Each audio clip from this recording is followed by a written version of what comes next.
2 weeks passed. Olivia woke each morning to find Zaravesh already awake, often staring out the window at Earth. The apartment that once felt spacious now seemed very small with the tall alien princess moving about. Zaravesh had to duck through doorways and sit awkwardly on furniture designed for humans. "Did you sleep well?" Olivia asked one morning, pouring herself a cup of coffee. "This one does not sleep as humans do," Zaravesh replied. "This one enters a state of mental reorganization for 3 hours each night cycle." "Only 3 hours? That's not much. The Zelnaga evolved to require less rest than humans." Olivia sipped her coffee. These brief exchanges were typical of their interactions. The princess answered questions directly but rarely offered more information than asked. "I need to go shopping for food today," Olivia said. "Would you like to come? See more of the station?" Zaravesh turned her 3 silver eyes to Olivia. This one would find that educational. The shopping trip was an adventure. People stared and whispered as Zaravesh followed Olivia through the station's market area. The princess examined everything with intense curiosity.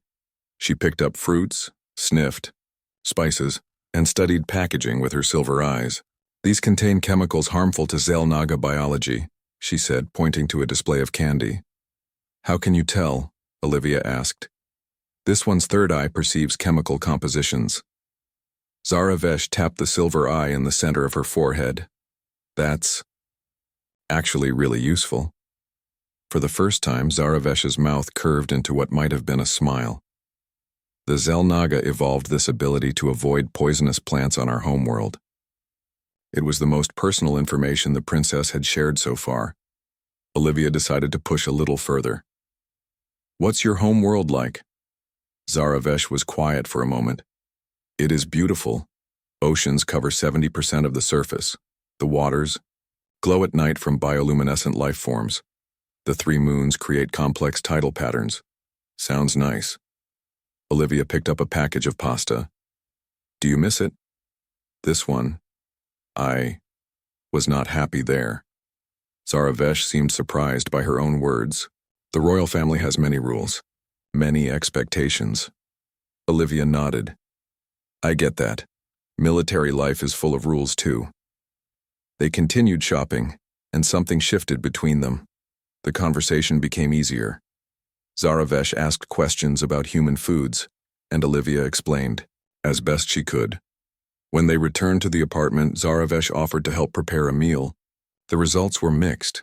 The princess accidentally crushed several eggs with her strong grip. She added spices in strange combinations, and when she tried to use the stove, her natural bioluminescence interfered with the electronic controls. "Perhaps this one should observe more before attempting to cook," she said, looking at the mess. Olivia laughed. "Everyone burns their first meal. It's practically a human tradition." That night, after Zaravesh retreated to her crystal pod, Olivia received another secure message from Captain Harper. "What have you observed? Any unusual technology or abilities?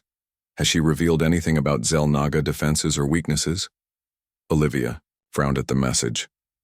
It felt wrong to spy on Zaravesh now. The princess wasn't just an alien being. She was a person trying to adapt to a strange new world. "Nothing significant to report," Olivia wrote back. "Princess continues to adjust to human living conditions." She sent the message, then deleted it from her device, a small act of rebellion against orders she was starting to question. The next day, Zaravesh surprised Olivia by attempting to wear human clothing. The station had sent over some custom-made items designed for her tall frame, but the princess struggled with zippers, buttons, and the concept of matching colors. "This garment restricts movement," Zaravesh said, tugging at a sweater that was too tight across her shoulders. "Here, try this instead." Olivia handed her a loose dress. "It's more flowing, like your royal robes." Zaravesh changed into the dress. The blue fabric complemented her iridescent skin. "This is acceptable," she said.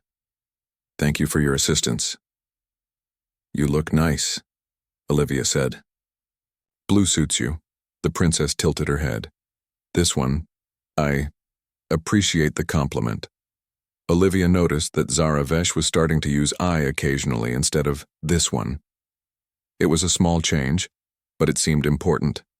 That evening, they sat together watching Earth through the viewport. Olivia asked about Xel'Naga culture, and Zaravesh shared stories of her homeworld's art, music, and history. In return, Olivia explained human concepts like movies, sports, and holidays. Humans celebrate the completion of orbital cycles around your star? Zaravesh asked. We call them birthdays. When's yours? The Xel'Naga do not track individual birthing days. Only lineage and rank matter. That sounds lonely, Olivia said. Zaravesh was quiet for a moment. Yes, it is. Later that night, Olivia woke to strange sounds coming from the living room. She found Zaravesh outside of her crystal pod, making distressed noises. The patterns on the princess's blue skin were flashing rapidly. Are you okay? Olivia asked, approaching cautiously. This one, I am experiencing a memory cascade. It is overwhelming. Like a nightmare? Similar, but more intense. Xel'Naga memories are stored differently than human memories. Without thinking, Olivia reached out and touched Zaravesh's arm. The princess flinched at first, then relaxed. What can I do to help? Olivia asked. Physical contact helps stabilize neural patterns, Zaravesh said. If you are willing. Olivia sat beside the princess and kept her hand on Zaravesh's arm. Gradually, the flashing patterns on the alien skin slowed and steadied. Better? Olivia asked. Yes. Thank you. The royal family would never offer such comfort. Why not? Zaravesh looked away. Showing weakness is forbidden. Seeking help is seen as failure. The Xel'Naga value strength and self-reliance above all. That's not strength, Olivia said. Real strength is knowing when you need help. The princess turned her silver eyes to Olivia. Your species has wisdom the Xel'Naga lack. This is why I argued for closer relations between our peoples. This is why I was sent away. Olivia blinked in surprise. What do you mean, sent away? I thought you were here as a diplomatic gesture. Zaravesh's three eyes darkened. The official explanation is diplomatic. The truth is exile. I questioned too many traditions. I refused my assigned genetic match. I suggested that humans might be equals, not inferiors. And the story about you being infertile? A convenient excuse. I am fully capable of reproduction. The royal family simply deemed me unsuitable for continuing the royal lineage due to my rebellious thoughts. Olivia sat back, processing this information. So you're not here to build peace between our species. You're here because your family wanted to get rid of you. Yes. I am a problem they solved by giving me away. Zaravesh's voice was bitter. A royal gift to the humans. How generous of them. Olivia felt anger building inside her. That's messed up. They can't just trade people like objects. Royal, Xel'Naga are not people. We are symbols, tools, assets. Zaravesh stood and moved to the window. At least here I can be a person, even if I am strange to your kind. You're not that strange, Olivia said, joining her at the window. Different, yes, but not strange. They stood together, looking out at Earth. Neither noticed the small drone hovering outside, recording their conversation. Nor did they see the shadow that passed across the stars as a Xel'Naga ship adjusted its position in Earth orbit. In her secure office, Captain Harper watched the footage with growing concern. She pressed a button on her desk. Prepare a safe house, she ordered. Things are about to get complicated. Back in the apartment, Zaravesh placed her hand on the window. Your world is beautiful, she said softly. It's your world too now, Olivia replied. If you want it to be. Zaravesh turned to look at Olivia. Something unspoken passed between them. Something neither human nor Xel'Naga protocols had prepared them for.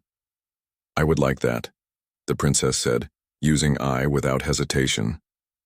And in that moment, somewhere in the vastness of space, plans were being made that would test this newfound connection in ways neither woman could imagine. Olivia Frost closed her eyes as the elevator carried her up to her apartment on Orbital Station 9. She was tired, so very tired. 12 months in deep space, fighting in the Centauri border skirmish, had left her body aching and her mind numb. All she wanted was to sleep in her own bed for the next week. The elevator door opened with a soft chime. Olivia stepped out, dragging her duffel bag behind her. The hallway was quiet. Most people were at work at this hour. She reached her door and pressed her palm against the scanner. "Welcome home, Lieutenant Frost," the apartment system greeted her. "You have 17 messages waiting." Olivia groaned. "Delete all messages except official military communications. 3 messages remain. Would you like to hear them now?" "No."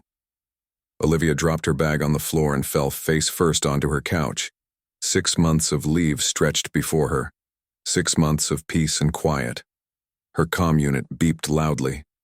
"So much for peace and quiet."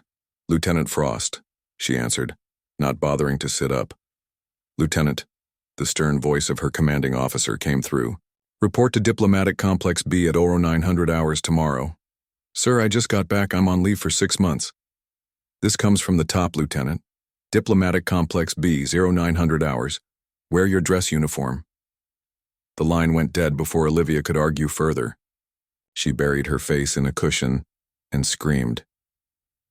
The next morning, Olivia stood outside Diplomatic Complex B in her stiff dress uniform. The building was new, constructed during her time away. Its sleek design and extra security suggested it was built for a specific purpose. A guard scanned her ID chip and directed her to the 11th floor. When the elevator doors opened, Olivia found herself in a large open room. Sunlight streamed in through floor-to-ceiling windows. Several military officials stood in a tight circle, talking in hushed tones. Captain Diane Harper noticed Olivia and broke away from the group. "Lieutenant Frost, thank you for coming." "Did I have a choice, Captain?" Captain Harper ignored the comment. "You've been selected for a special assignment. The Xel'Naga have reached out to us." Olivia's eyes widened. The Xel'Naga were a mysterious alien race that had been observing Earth for decades. They were technologically advanced and rarely communicated directly with humans. "They've proposed a peace initiative," Captain Harper continued. "High-ranking Xel'Naga will form bonds with selected humans. You've been chosen to host one of them." "Me? Why me?" "Your military record is exemplary, your genetic profile is strong, and you have a 6-month leave, which gives you time to acclimate to your new role." Before Olivia could protest, the doors at the far end of the room opened. 2 figures entered. One was a human man in a suit. The other was definitely not human. The alien stood nearly 7 feet tall. Its skin was a deep shimmering blue like the ocean at night. Patterns that resembled stars and galaxies seemed to move across its skin. Instead of 2 eyes, it had 3. All of them silver, with no visible pupils or irises. Despite its strange appearance, the alien moved with grace. "Lieutenant Frost," the human man said, "I am Ambassador Krell. Allow me to introduce Zara Vesh, 4th princess of the Xel'Naga royal lineage." The alien princess inclined her head slightly. "This one greets the human warrior." Her voice was melodic with an echo that seemed to linger in the air. Olivia remembered her training and bowed. "I am honored, Your Highness." Ambassador Krell placed a hand on Olivia's shoulder. "The princess will be staying with you, Lieutenant. You are to house her, protect her, and introduce her to human culture." Olivia tried to keep her face neutral, but inside she was panicking. Her tiny 1-bedroom apartment was barely big enough for her, let alone a 7-foot alien princess. "This one has been deemed infertile by the royal geneticists," Ambassador Krell added in a lower voice. "Her value to the Xel'Naga dynasty is primarily symbolic, but this assignment is still of the highest importance for human-Xel'Naga relations." Olivia looked at the princess again. Zara Vesh stood perfectly still, her 3 silver eyes fixed on Olivia. There was something in that gaze, something that made Olivia wonder if the princess could read her thoughts. "When does this assignment begin?" Olivia asked. "Now," Captain Harper said. "You'll take the princess to your apartment today. A larger living space is being prepared, but it won't be ready for a few weeks." Within an hour, Olivia found herself escorting the alien princess through the station to her apartment. People stared as they passed. Some took pictures. Zaravesh seemed unbothered by the attention. The apartment door slid open. Olivia gestured for the princess to enter first. "It's not much," she said, "and it's definitely not designed for someone of your height." Zaravesh ducked to enter the apartment. She looked around with her silver eyes, taking in the small living space, the kitchenette, and the single bedroom visible through an open door. "This one finds the dwelling adequate," she said. Olivia sighed. "I guess we'll make it work. Are you hungry? Do you eat human food? This one has been provided with supplements that meet nutritional needs. Shared meals are not necessary."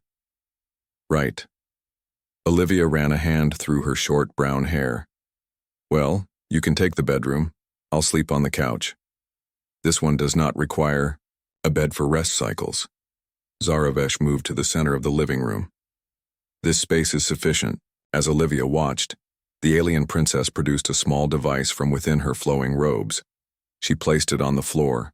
The device expanded, creating a crystalline structure that grew until it formed a pod-like shape, big enough for the princess to fit inside. "This one will rest here," Zaravesh said. Olivia stared at the crystal pod. "Okay then."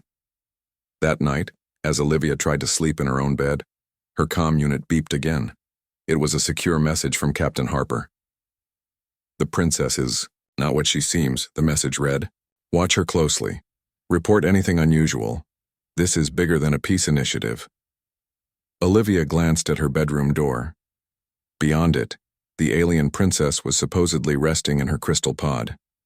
Olivia had a feeling her 6 months of leave were going to be anything but peaceful. In the living room, Zaravesh was not asleep. She stood by the window looking out at the earth below. Her 3 silver eyes reflected the blue and green planet. A single luminescent tear slid down her cheek.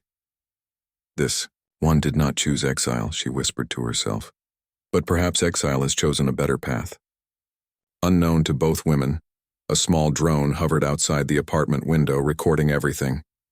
In a ship hidden on the dark side of the moon, Selnaga assassins watched the feed, waiting for orders. And in a secure room deep within Earth's military headquarters, human scientists prepared to study anything they could learn from the alien princess. The game had begun, and neither Olivia nor Zaravesh knew the true rules. For 3 weeks, Olivia and Zaravesh drifted through Saturn's rings. The shuttle had enough supplies to keep them alive, but little comfort to offer. They slept in shifts, always watching for signs of pursuit. The vast field of ice and rock provided good cover, but they couldn't hide forever. Zaravesh's condition changed rapidly. The area on her abdomen glowed constantly now, the patterns on her skin shifting to form protective layers around her midsection. She needed more nutrients than their supplies could provide. Selnaga pregnancies normally last 12 months, she explained. But this is different. The human genetic material is accelerating the process. "How fast is it developing?" Olivia asked, concern in her voice. "At this rate, the child will be ready to emerge in 3 more months rather than 11. Olivia checked their supplies again. "We don't have enough food for that long, especially with your increased needs." Zaravesh nodded. "We cannot stay here. We need help. But who can we trust? The Zelnaga want you back, and Earth Command has disavowed us." The communication device Captain Harper had given them beeped softly. Olivia grabbed it, surprised. This was the first contact since they'd fled. "Lieutenant Frost," Captain Harper's voice came through, distorted by encryption. "Are you safe?" "For now," Olivia replied. "But we need help. Food, medical supplies. I've arranged something.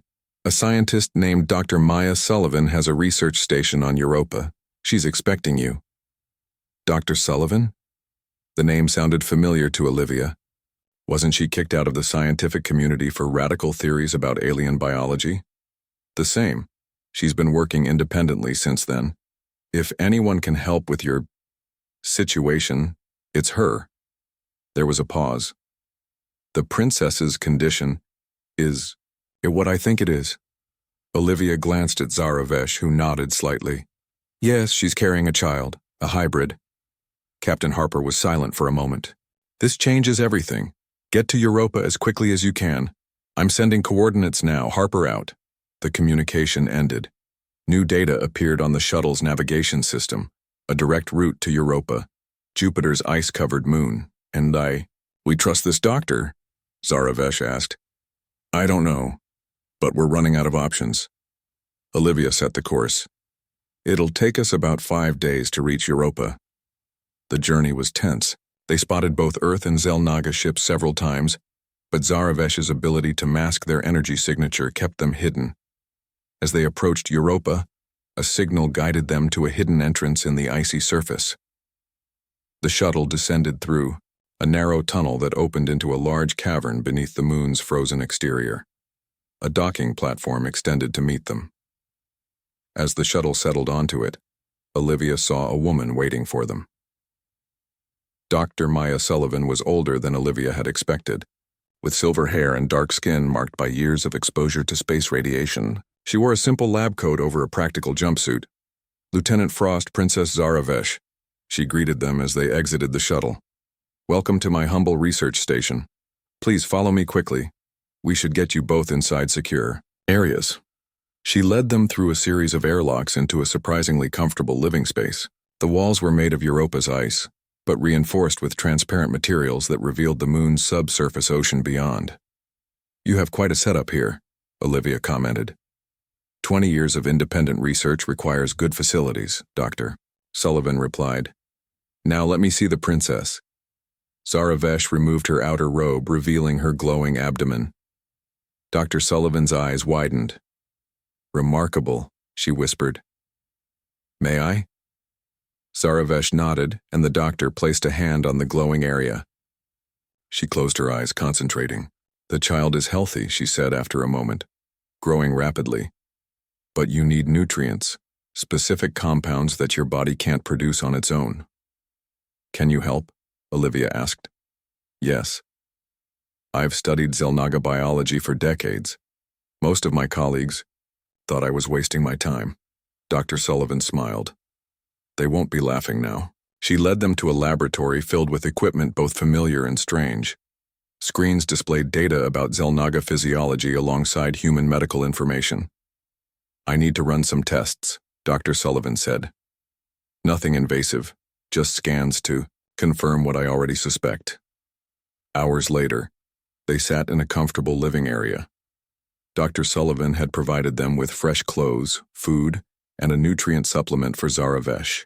I was right all along, Dr. Sullivan said, looking at data on a tablet. Humans and Xel'Naga share an ancestral genetic template. The differences are environmental adaptations, but the core DNA structure is remarkably similar. The Xel'Naga, Council knows this, Zaravesh said. They've hidden the truth for centuries. Why? Olivia asked.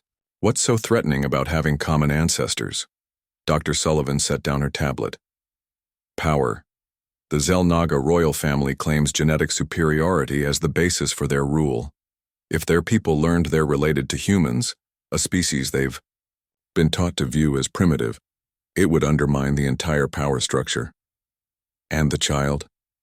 Zaravesh placed a hand on her glowing abdomen. The first true hybrid in recorded history. Dr. Sullivan's eyes gleamed with excitement. A bridge between two species that never should have been separated. She showed them the scan results. The child had features of both species, the basic human form, but with the bioluminescent qualities of the Xel'Naga. 3 eyes, but a more human brain structure. The child possesses unique characteristics, Dr. Sullivan explained. The telepathic abilities of the Xel'Naga combined with human adaptability. This could be the key to reuniting our species. Or the reason they hunt us, Olivia said grimly. The Xel'Naga warriors called the child an abomination. They want to destroy it. And what about Earth Command? Zaravesh asked. What do they want with the child? Dr. Sullivan's expression darkened. That's more complicated. Some in Earth Command would see the child protected as a symbol of peace. Others would view it as a potential weapon or research subject. Captain Harper sent us to you, Olivia said. Which side is she on? Diane Harper is one of the good ones. She believes in peaceful coexistence. Dr. Sullivan pulled up a secure message on her tablet. She sent me this earlier today. The message contained classified files. Dr. Sullivan opened them, revealing decades of secret communications between Earth governments and the Xel'Naga Council. Earth's leaders have known about the genetic compatibility for years, Dr. Sullivan explained. They struck a deal with the Xel'Naga. Certain technologies would be shared in exchange for keeping the compatibility secret. Both sides lied to their people, Olivia said, anger rising in her voice. Politics is never pretty, especially interspecies politics. Dr. Sullivan pointed to a specific document. This agreement explicitly forbids hybridization. Any hybrid child is to be terminated immediately.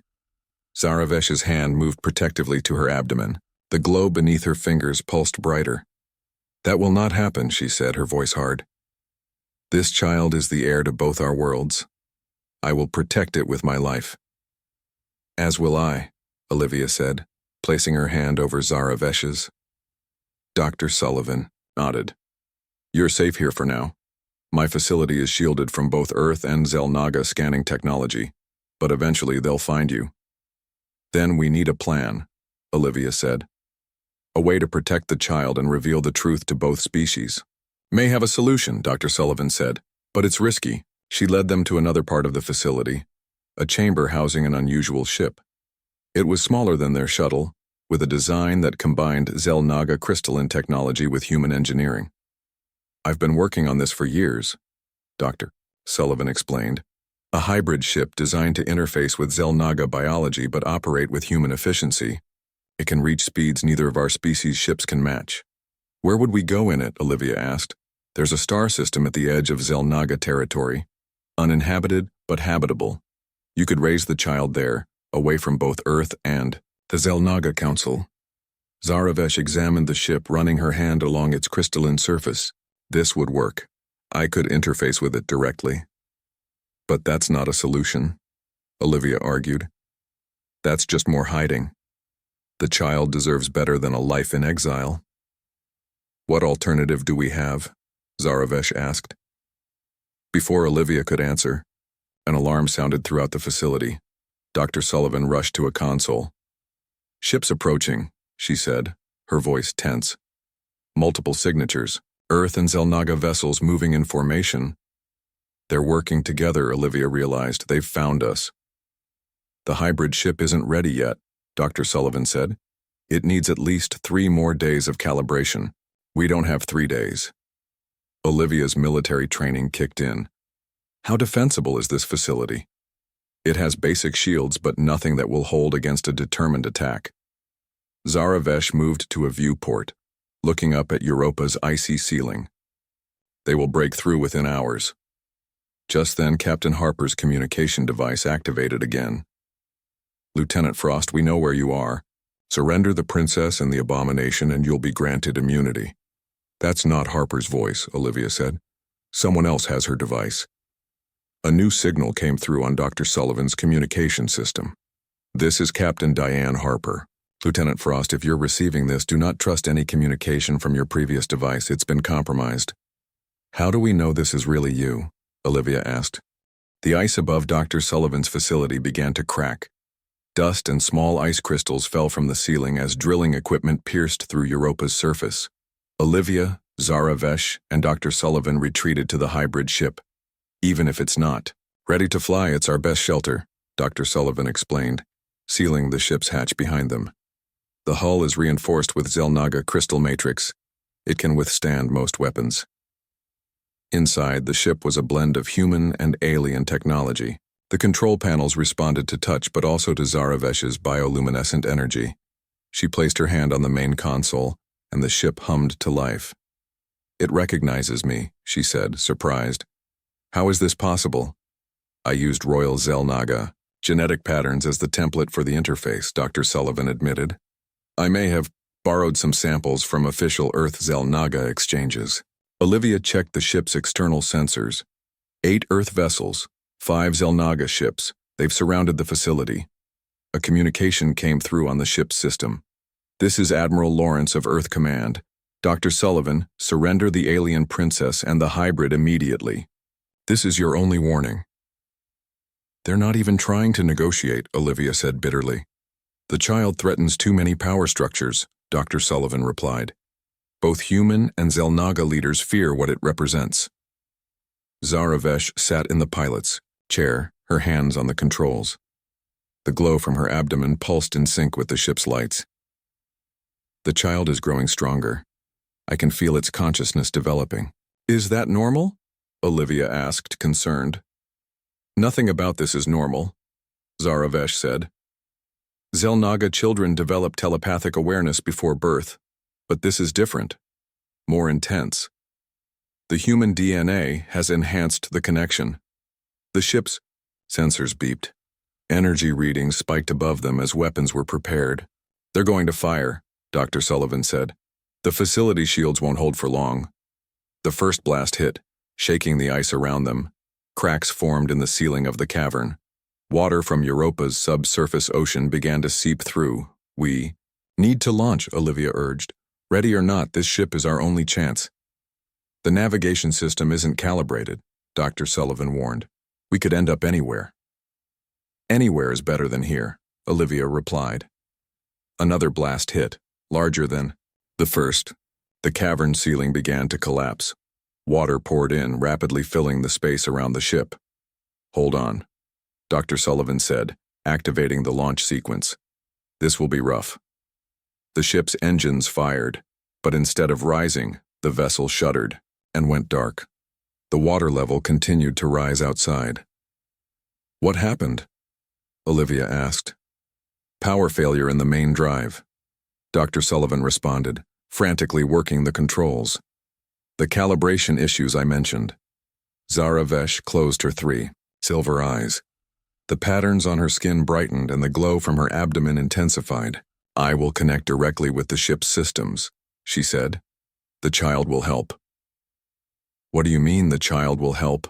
Olivia asked. It's not even born yet. Its consciousness is active. It understands the danger. Zaravesh's voice had changed, taking on a resonant quality.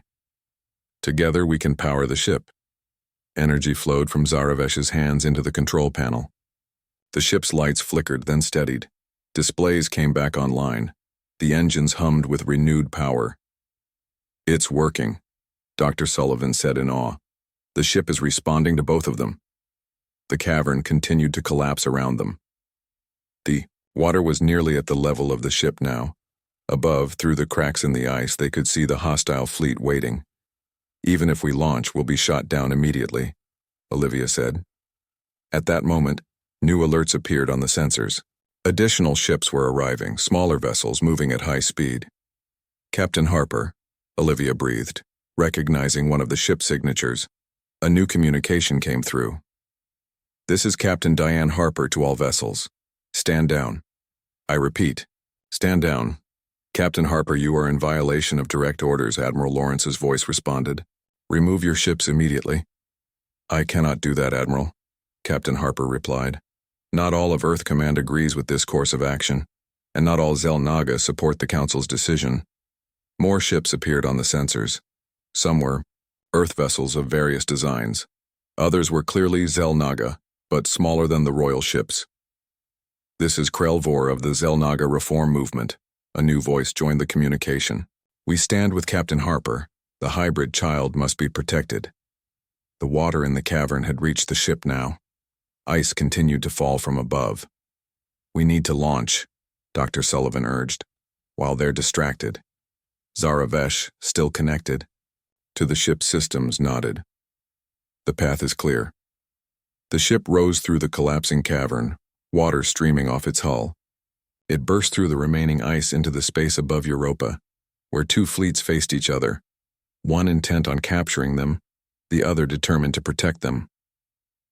We're exposed, Olivia said, watching the sensor readings. Multiple weapons locked on us. Before anyone could fire, Zaravesh's body flared with light. The glow from her abdomen became blindingly bright, overwhelming the ship's interior. A pulse of energy radiated outward, washing over all the vessels in orbit. For a moment, every screen, every communication system, every mind connected to those ships experienced the same vision: the shared ancestry of humans and Xel'Naga, the artificial separation of the species, and the potential future that could emerge from reunification. It was a momentary but profound connection between all present. "The child did that," Zaravesh said, her voice filled with wonder. "Its telepathic abilities are beyond anything the Xel'Naga have experienced before. The weapons targeting them, powered down." Confusion spread through both fleets as individuals processed what they had experienced. Captain Harper's ship moved alongside them. "Lieutenant Frost, are you all right?" "We're alive," Olivia confirmed. "What just happened out there?" "Everyone felt it," Captain Harper said. "A shared consciousness, just for a few seconds. It changed things." Admiral Lawrence's voice came through again, but it was hesitant now. "Captain Harper, what was that? What did the hybrid do to us?" "It showed us the truth, Admiral," Captain Harper replied. "The truth that both our governments have been hiding." Krelvor's Xel'Naga ship approached as well. "The royal family has suppressed this knowledge for generations. Many of us have suspected, but now we know for certain." The standoff continued, but the immediate threat had passed. No one seemed eager to fire the first shot after the shared vision. "What now?" Olivia asked, looking at Zaravesh.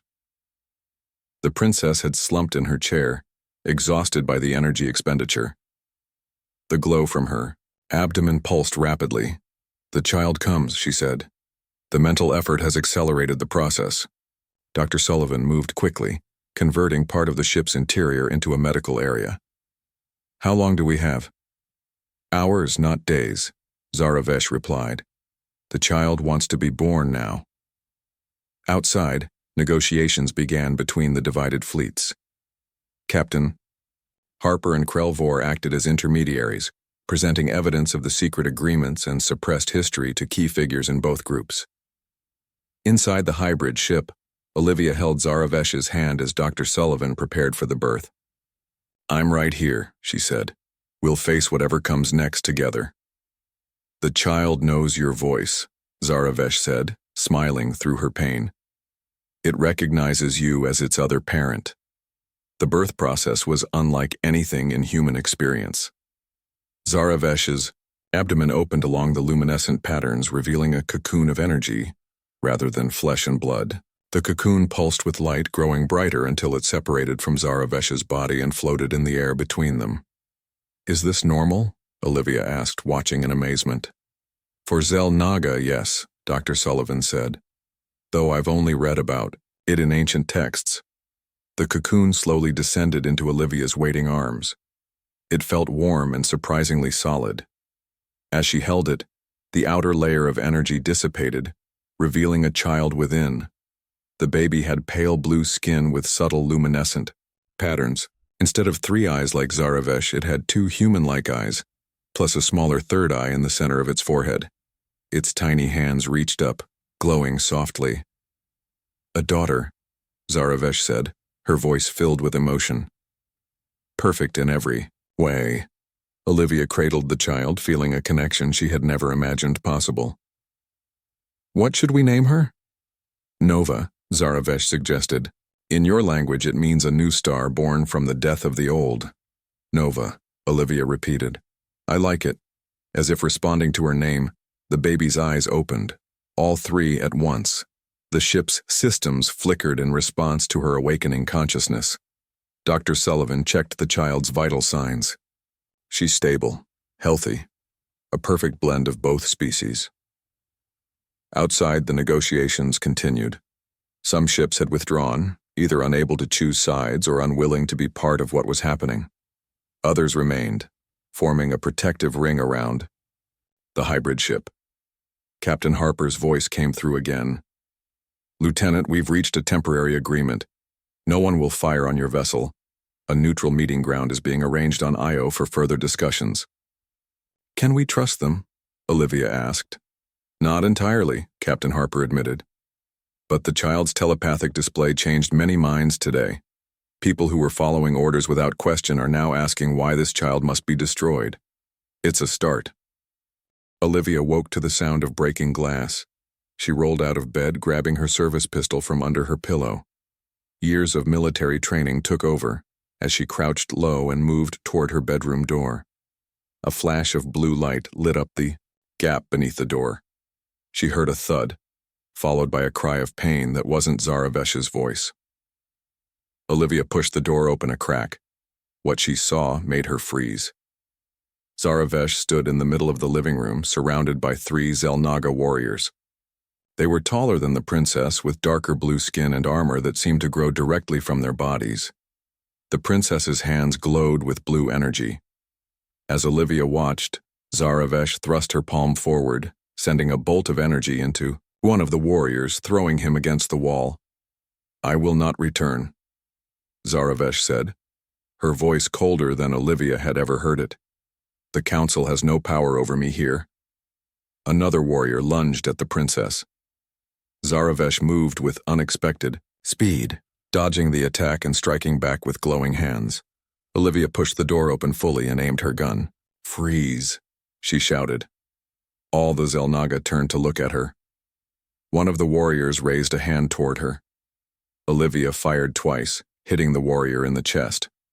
The bullets didn't penetrate the living armor, but the impact made the warrior stumble. "Olivia, stay back," Zaravesh called out. "Their weapons can kill humans instantly." Too late, Olivia saw the small device in the warrior's hand. It fired a dart that whistled past her ear, embedding itself in the wall behind her. Zaravesh roared with anger. The patterns on her skin flashed rapidly as she charged at the warrior who had fired at Olivia. Her hands glowed brighter than before, and when she struck the warrior, his armor cracked. The 2 remaining warriors exchanged glances, then backed toward the broken window they had entered through. "The council will not stop," one of them said. "The abomination cannot be allowed." Then they were gone, leaping out into the night. Zaravesh rushed to the window, watching as the warriors activated some kind of propulsion system and flew toward a hidden ship. Olivia lowered her gun, her heart pounding. What the hell was that? What abomination? Zaravesh turned to face her. The princess was breathing hard, and the glow from her hands was slowly fading. "They were sent by the Council of Elders. My family has decided I know too much about their plans." "What plans? And since when can you shoot energy from your hands?" "All Royal Xel'Naga are trained in combat from birth. The bioluminescent energy is part of our biology." Zaravesh moved around the apartment, checking each room. "They will return with more warriors. We must leave." Olivia's comm unit beeped. It was Captain Harper. "Lieutenant, your apartment has been compromised. Bring the princess to docking bay 7. You have 20 minutes. "Looks like my people know we're in trouble too," Olivia said, lowering the comm unit. "We need to grab what we can and go." They packed quickly. Olivia took her gun, extra ammunition, a change of clothes, and her military ID. Zaravesh dismantled her crystal pod, converting it into a small device she could carry. As they prepared to leave, Olivia noticed blood on Zaravesh's arm. "You're hurt." "It is minor," the princess said. "Xel'Naga heal quickly." "Let me see." Olivia gently took Zaravesh's arm. The cut was already closing, the blood a strange, iridescent blue. "Does it hurt?" "Yes," Zaravesh admitted, "but pain is temporary. Capture by the council would be permanent." They left the apartment, moving quickly through the station's corridors. It was the middle of the night and few people were around. Those who saw them hurrying by quickly looked away, sensing trouble. When they reached docking bay 7, Captain Harper was waiting with 2 armed guards. She looked tense.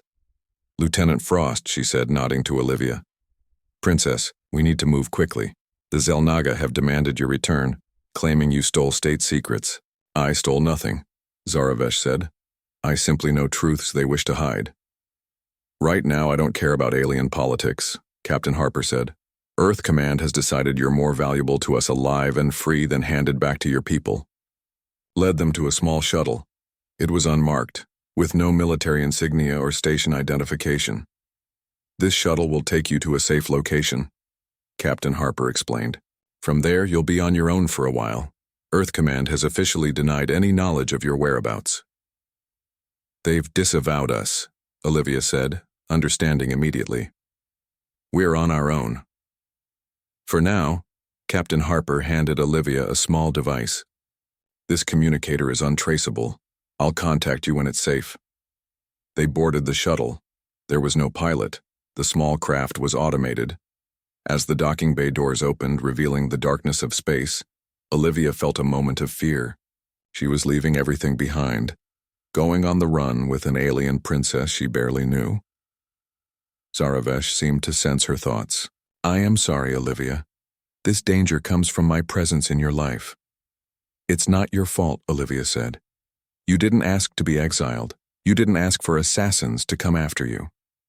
The shuttle moved away from the station, its engines nearly silent. Through the viewport, they watched Orbital Station 9 grow smaller. Where will we go? Zaravesh asked. Captain Harper said something about a safe location. I guess we'll find out. The shuttle's navigation system lit up, showing their course. They were heading towards Saturn, to the debris field of its rings. Smart, Olivia murmured. Lots of places to hide there. Zaravesh moved closer to the control panel. She placed her hand on it, and the patterns on her skin seemed to sync with the shuttle's lights. What are you doing? Olivia asked. Interfacing with your technology. The Xel'Naga can connect directly with compatible systems. The navigation display flickered, then showed new information. I have adjusted our energy signature, Zaravesh said. To outside sensors, we will appear to be a piece of space debris. Olivia stared at the princess. That's incredibly useful. Why didn't you mention you could do that before? It was not relevant until now. Zaravesh sat beside Olivia. There is much about me that has not been relevant to share. Like what? Zaravesh was quiet for a moment. The Xel'Naga believe humans are primitive and dangerous, but we are more alike than my people admit. Our species share a distant ancestry. What? That's impossible. We evolved on different planets. Yes, but before that, our ancestors were the same species. The Cedars spread life throughout this galaxy millions of years ago. Humans and Xel'Naga evolved from the same genetic template, just in different environments. Olivia tried to process this information. So we're related? Like very distant cousins? Yes. This is why our forms are similar. Bipedal, similar internal organs, similar brain structures.